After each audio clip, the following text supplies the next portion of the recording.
Hello, I'm John Hayes, and welcome back to Papa's House. My 9 grandchildren call me Papa, and their friends and classmates have fun, and they call me Papa too. Some of them add on my last name and call me Papa Hayes. My daughter Allison is an elementary school teacher, and when I walk into her classroom of first graders to help her in some way or to perform for her students, I love it when they call out, "Papa!"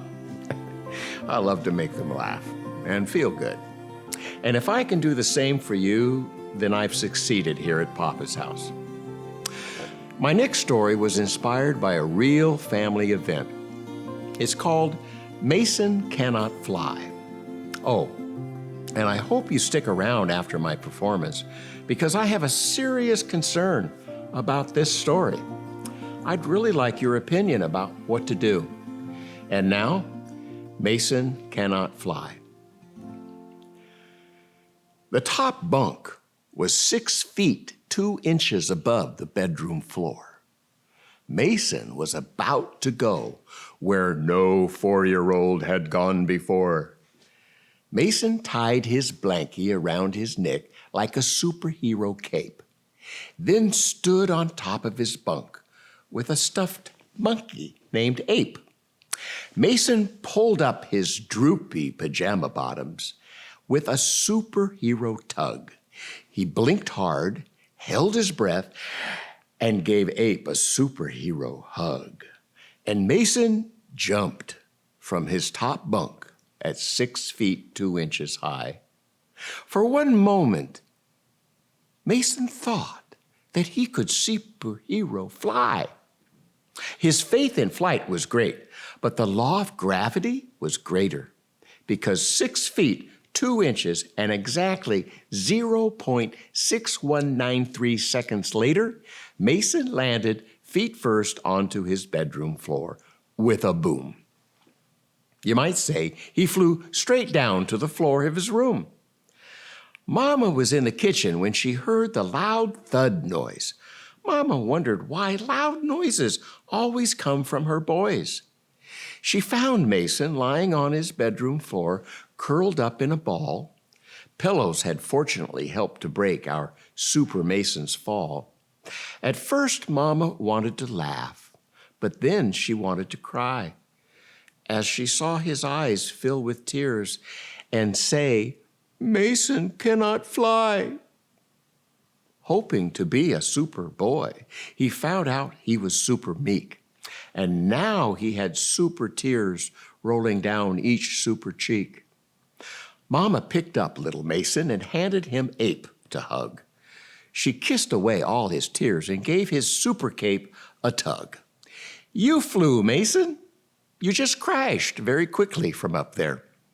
You just need a better way to help Mason stay up in the air." She pointed to a picture of a private plane hanging on the wall. "Uncle John would take you flying. Come on, let's give him a call." Mason stopped crying and stood up. He smiled from ear to ear. "Oh, Mama, that would be awesome," and wiped away his last tear. Sitting in his uncle's lap, Mason flew that Cessna high in the sky. And from that magical moment, it cannot be said, Mason cannot fly. As a writer, I exercised some poetic license when I wrote this story poem. Originally, the event took place at the beach and not from the top of Mason's bunk beds. So instead of being perched upon the top bunk bed and taking his leap of faith in flying, he was actually standing about 2 feet above the sand on top of a beach boulder.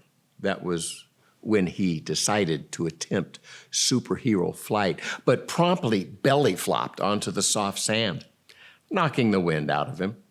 It made him cry. My daughter Christina was watching him and was startled by his actual attempt to fly. She ran to Mason, checked him out for any injury, and was helping him up when, between his sobs and spitting sand, he sorrowfully looked up into his mother's eyes and actually said, Mason cannot fly. Now my concern. I wrote this story 13 years ago for a family audience starring Mason. I made the story poem more dramatic for them with the 6-foot bunk beds and falling onto pillows part. Now my concern is, would my story influence a young child somewhere out there to endanger themselves because I was humorous about jumping from a precarious height?